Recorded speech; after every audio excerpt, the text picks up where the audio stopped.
9살 인생, 행운이 가져온 혼란. 우리네 인생살이에는 종종 느닷없는 행운이나 불행이 찾아오곤 한다.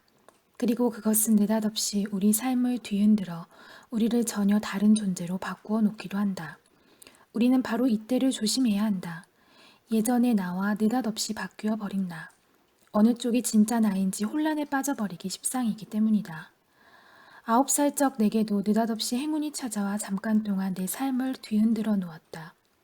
지지리도 별 볼일 없던 내가 어느 날 갑자기 유명해지게 되었던 것이다. 그건 내 그림이 전국 규모의 어느 미술대회에서 최우수상으로 뽑혔기 때문이었다.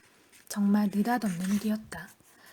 여기에는 신경질 많고 무기력한 내 담임 선생님의 공로도 전혀 없지는 않다. 동기와 어떻든 내 작품을 출품해 주었으니까. 물론 그는 학생들한테 그림을 이렇게 그려라 저렇게 그려라 간섭할 만큼 자상한 사람은 아니다. 그는 자상한 교사라기보다는 어디까지나 상부의 명령에 충실한 월급 기계일 뿐이었다. 그리하여 그는 미술대회에 보낼 그림을 며칠까지 몇 개 제출하라는 명령을 기계적으로 하달받아 학생들에게 그림을 제조하라는 명령을 기계적으로 내렸다. 이 불성실한 월급 기계는 학생들의 그림 가운데 좋은 그림을 선별해 제출하는 최소한의 성의마저도 없었다. 짐작건대 그는 선착순으로 5개씩으로 대충 끊어 제출했을 것이다. 그에게 중요했던 건 오직 개수와 날짜 맞추는 일뿐이었을 테니까. 내가 옛 스승을 너무 혹독하게 평가한다고 생각하시는가? 조금도 그렇지 않다. 내 그림은 적어도 보통 사람들의 심미안으로 볼 때 수상은커녕 출품할 만한 가치도 없는 그림이었다. 그렇다고 우리 담임 선생님이 유별난 심미안을 가지고 소신껏 내 작품을 출품했다고도 생각할 수 없다. 왜냐하면 그는 내 그림 속에 무엇이 그려져 있는지조차 전혀 기억하지 못했으니 말이다. 그래서 그는 교장 선생님 앞에서 불성실에 대한 대가를 톡톡히 치르게 된다. 내가 받은 상이 정말 대단한 것이었던지 나는 담임 선생님과 함께 교장실에까지 불려갔다. 교장 선생님은 한박 웃으며 나를 맞았다. 네가 백여민이냐? 이놈 장하다. 전국에서 무려 50개 초등학교가 참가했는데 우리 학교 학생이 최우수상을 받은 거야. 나는 네가 대단히 자랑스럽다. 허허허. 저는 출품할 때부터 가능성이 있다고 생각했습니다. 워낙 좋은 그림이어서요. 담임 선생님의 웃는 얼굴을 본 것은 그때가 아마 처음일 것이다. 오호, 그렇습니까? 김 선생님이 아이들 그림 지도를 잘했기 때문에 이런 경사도 생긴 것이지요. 원 별 말씀을. 아니에요. 아이들은 지도하기 나름이지요. 저도 나름대로 최선을 다하고 있습니다만 워낙 능력이 없다 보니. 김 선생님이 아이들을 꼼꼼하게 지도한다는 얘기는 내 익히 듣고 있었습니다. 과찬의 말씀이십니다. 미술 지도할 때 특별한 비법이라도 있으십니까? 그저 자상하게 지도한다는 소신으로 했을 뿐이지요. 이번 기회에 교사들을 죄다 모아놓고 김 선생님의 미술 지도 방법을 한번 소개해 보는 것이 어떻습니까? 아이고 제가 어찌 감히. 교장 선생님의 칭찬 섞인 격려, 담임 선생님의 겸손 섞인 허세. 그러나 문제는 그 다음에 일어났다.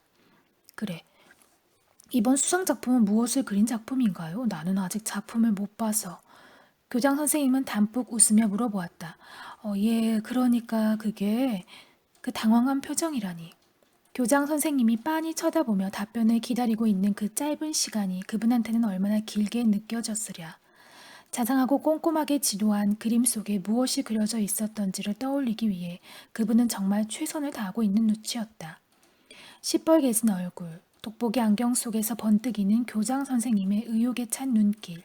이쯤에 두자. 더 이상 세세히 묘사하는 건 예 스승에 대한 도리가 아니다. 월요일 아침 조회 시간에 나는 교장 선생님이 서 있는 연단에 올라가 상을 받았다.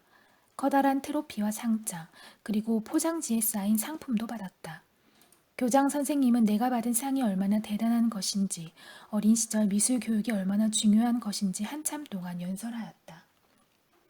교실에 들어오니 나를 바라보는 아이들의 눈빛이 완연히 달라져 있었다. 아이들은 내가 상품으로 받은 51가지 색깔의 대형 크레파스를 보고는 몹시 부러워했다. 여태껏 아이들의 관심을 독차지해왔던 부잣집 외아들 반장 녀석은 새로운 스타 탄생의 위기감마저 느꼈던 모양이었다. 상이라는 게 고작 이거야? 이런 크레파스는 나도 있어. 이런 째째한 질투를 응징해줄 아이는 얼마든지 있었다. 임마, 이게 돈 주고 산 거랑 같냐? 여민이는 교장 선생님 연단회까지 올라갔단 말이야. 연단엔 나도 올라가 봤어. 점심시간 때 말이냐? 카 웃음이 터졌고 부잣집 외아들의 얼굴은 팍 구겨졌다. 그런 상은 누구나 탈 수 있는 거야. 나도 옛날에 알아. 옛날에 우리 집에 금송아지가 12마리 더 있었어.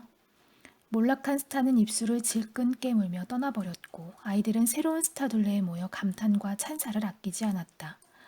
어째서 내게 이런 일이 일어났을까? 나는 느닷없이 찾아온 행운의 원인을 도무지 납득할 수 없어 내 삶 뒤편에 어떤 장난꾸러기가 숨어 있지 않나 싶기도 했다. 내가 이런 생각을 한 까닭은 내 그림 솜씨가 형편없다는 사실을 누구보다 내 자신이 잘 알고 있었기 때문이었다. 구태여 원인을 따지자면 혹 미술대회 심사위원 가운데 난삽하고 기괴한 그림만을 좋아하는 괴짜가 한 명 섞여 있었던 게 아닐까? 보통 사람들이 쉽게 동의할 수 없는 신미안을 가진 그런 괴짜 말이다. 시상식이 끝난 며칠 뒤에 나는 다시 교장실로 불려갔다. 교장 선생님은 내 수상작품을 아주 찬찬히 들여다보고 있었다. 그분은 한참 만에 놀랍다는 표정으로 나를 바라보았다. 이 그림 정말 네가 그렸니? 네, 정말 잘 그렸는데 말이다. 교장 선생님은 눈썹을 약간 찡그렸다. 여기 태운 호떡 같은 검정색 덩어리는 뭐냐? 아, 그건 우리 집이에요. 그렇구나. 그럼 그 옆에 있는 건 된장 항아리인 모양이지? 아니에요. 그건 우리 어머니예요. 그럼 여기 번데기처럼 생긴 건 뭐지? 제 여동생 여운이에요? 여기 파리통같이 덕지덕지 엉켜있는 것들은 그건요, 우리 이웃집들이에요. 다닥다닥 붙어 있거든요. 나는 자랑스럽게 웃었다. 교장 선생님은 큼큼 헛기침을 했다. 너는 상상력이 아주 좋구나. 그것도 중요한 일이지. 예, 그런데 너희 집을 그렸다면서 어째서 그림 제목을 꿈을 따는 아이라고 붙였니? 제목이 아주 근사한걸? 나는 어리둥절했다. 나는 여운이가 밥 먹으러 안 오고 꿈을 대는 모습을 그려놓고 제목도 꿈을 대는 아이라고 붙였는데 내 형편없는 맞춤법이 그만 제목을 근사하게 바꾸어 놓았던 것이다. 내가 이 사실을 실토하자 교장 선생님은 쩝쩝 입맛을 다셨다. 그래, 이제 그만 가보렴. 나는 너한테 그걸 물어보고 싶었던 거야. 교장 선생님은 내 담임 선생님의 자상하고 꼼꼼한 미술 지도를 또 한 번 의심했을 게 틀림없다. 잔잔한 호수에 돌멩이를 던지면 파장은 동심원을 그리며 꽤 오래 멀리까지 퍼져나가다 사그러지기 마련이다. 내 평범한 생활에 느닷없이 던져진 행운의 파장 또한 꽤 오래 멀리까지 퍼졌다. 우리 반 아이들은 누구나 나와 사귀고 싶어 했고 전혀 모르는 다른 반 아이들마저 저기 저 아이 말이야. 지난번 미술대회에서 최우수상 받은 아이야. 하고 수군거렸다. 선생님들도 나를 보면 한 번씩 머리를 쓰다듬어 주고 지나갔다. 모든 것이 갑자기 변했다. 마치 내 몸이 신비롭게 빛나는 듯한 느낌이었고 그 신비로운 빛 때문에 나는 예전의 평범한 소년으로는 도저히 되돌아갈 수 없으리란 생각마저 들곤 했다. 하지만 싫지는 않았다. 남에게 주목받는 삶에는 대단히 짜릿한 즐거움이 있었다. 나는 학교 가는 일도 더 이상 지겹지 않았다. 오히려 즐거웠다. 미술 시간은 내게 가장 즐거운 시간이었다. 아이들은 나한테 자기 그림이 잘 되었는지 봐달라고 부탁하기도 했다. 아니야. 이렇게 그려선 안 돼. 이 불자동차는 진짜 불자동차와 너무 똑같잖니? 진짜와 똑같게 그리면 안 되는 거야? 진짜 똑같게 그리는 건 누구나 할 수 있는 일이야. 내가 만일 불자동차를 그리려 했다면 나는 아마 빨간 찐빵처럼 그렸을 거야. 어째서 그래야 하지? 어째서냐고? 눈에 보이는 것만 그리는 건 아주 하찮은 일이니까. 좋은 그림은 마음에 보이는 걸 그린 그림이지. 하지만 불자동차를 빨간 찐빵처럼 그린다면 누가 알아볼 수 있겠어? 그럼 어째서 내가 상을 받은 거지? 무엇보다 중요한 건 상상력이야. 교장 선생님도 그렇게 말씀하셨어. 아무리 의심이 많은 아이여도 내가 받은 상의 권위 앞에서는 쉽사리 무너지고 만다. 좀 극성스러운 부잣집 학부모들은 종종 나를 집에 초대하기도 했다. 마치 그것이 자기 자식을 상받게 하는 지름길이라도 되는 듯이. 나는 아이 어머니가 가져다 준 고급 과자와 오렌지 주스를 마시며 그림을 그렸다. 나는 우선 도화지 가득 뱀처럼 기다란 붉은 띠를 그려놓는다. 그리고 그 한가운데를 가로질러 삐쭉삐쭉한 검은 산봉우리를 그려놓는다. 이 대범한 화법에 아이의 어머니는 눈이 휘둥그레진다. 이게 뭐지? 이건 슬피 우는 아이를 그린 거예요. 그래? 내 눈엔 붉은 허리띠처럼 보이는데? 나는 하하 웃는다. 이 붉은 띠는 강물이에요. 너무 슬퍼서 아이의 눈물은 강이 되었어요. 그럼 이 삐죽삐죽한 톱날은 뭐냐? 그 아이의 마음은 이렇게 심한 상처를 받은 거예요. 어쩜, 네 상상력은 정말 놀랍구나. 아이 어머니의 부러움 섞인 감탄. 만지기만 하면 황금이 되는 미다스 대왕의 손처럼 내 손이 그리는 모든 그림은 뛰어난 예술 작품이 되었다. 주위 사람들이 내게 보이는 찬사와 감탄에 힘입어 나는 나의 예술적 재능과 탁월한 상상력을 추호도 의심치 않았다. 하지만 내가 꼭 말로 설명해 주어야만 사람들은 내가 무엇을 그렸는지 비로소 이해하곤 했는데 그건 매우 성가신 일이었다. 기종이는 나를 이상한 태도로 대했다. 그 아이는 나를 슬금슬금 피하려 들었고 때로는 우울한 눈길로 바라보기도 했다. 학교를 마치고 돌아오는 길에 나는 기종이한테 물어보았다. 너 왜 나를 그렇게 쳐다보니? 기종이는 한심을 쉬었다. 너는 옛날에 내가 알고 있던 그 아이가 아니야. 그럼 내가 누구라는 거야? 모르겠어. 기종이가 모르는 일도 다 있다니 정말 뜻밖이었다. 기종이는 침울했다. 나는 너를 잃어버린 느낌이 든다. 어째서? 너는 그 상을 받으려고 다른 나라로 가버린 거다. 내가 가긴 어딜 가? 너는 얼마 전까지만 해도 나와 똑같은 산동네 아이였다. 산동네 아이는 산동네 아이들의 눈에만 띈다. 나를 보렴. 우리 반 아이들은 내가 교실 어느 구석에 앉아 있는지조차 모른다. 예전엔 너도 마찬가지였다. 하지만 지금은 달라. 누구나 너를 알고 있다. 너는 나와는 다른 나라 사람이 되어버린 거다. 알겠니? 모르겠어. 기종이는 다시 한숨을 쉬었다. 그것 봐. 너는 이제 내가 무슨 말을 하는지조차 못 알아듣잖니? 나는 그날따라 기종이의 특유의 다식의 말투가 유난히 짜증스럽게 느껴졌다.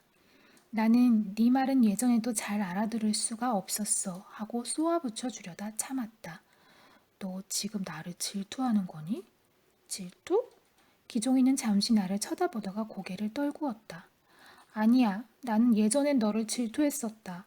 네가 싸움을 잘하는 게 몹시 부러웠기 때문이다. 싸움은 산동네 아이들한테 꼭 필요한 거니까. 하지만 네가 그림을 잘 그리는 건 하나도 부럽지 않아. 그건 다른 나라 사람들의 일이기 때문이다. 다른 나라란 게 대체 뭐야? 다른 나라란 그림을 잘 그리거나 공부를 잘하거나 휴지를 잘 줍는 아이들한테 상을 주는 나라를 말한다. 나는 무척 짜증이 났다. 너의 그 엉뚱한 말들은 이제 지긋지긋해. 나는 네가 하는 말들을 하나도 알아들을 수가 없어. 하지만 너는 얼마 전까지만 해도 아니야. 난 단지 네 말을 들어주었을 뿐이야. 하지만 속으론 죄다 말도 안 되는 소리라고 생각하고 있었어. 산적이 얘기도? 그래. 골방 철학자가 외계인이란 얘기도? 그렇다니까. 기종이는 절망스런 표정으로 나를 바라보았다. 나는 조금 가슴이 아팠지만 차라리 잘된 일이라고 생각했다. 기종이는 질끈 입술을 깨물었다. 너는 아마 앞으로 동네 아이들의 싸움박질이 싫어질 거다. 그리고 어쩌면 저런 건 아무짝에도 쓸모없는 짓이야 하고 눈살을 찌푸릴지도 몰라. 너는 그림 그리는 일이나 남들한테 칭찬받는 일이야말로 가장 쓸모 있는 일이라고 믿게 될 테니까. 기종이는 나직이 한숨을 쉬었다. 하지만 나는 너를 기다리고 있겠다. 왜냐하면 나는 네가 여전히 좋기 때문이다. 너는 내 말을 가장 다장스럽게 들어준 아이였어. 그것만으로도 난 너를 잊지 못할 거다. 기종이의 눈에서 또르르 눈물방울이 굴러 떨어졌다. 나는 그 아이의 슬픔에 대해 전혀 이해하지 못했다. 기종이가 어째서 갑자기 저렇게 변해버렸는지도 이해할 수 없었다. 하지만 변한 것은 기종이가 아니라 바로 나였다. 기종이의 예언은 아주 정확했다.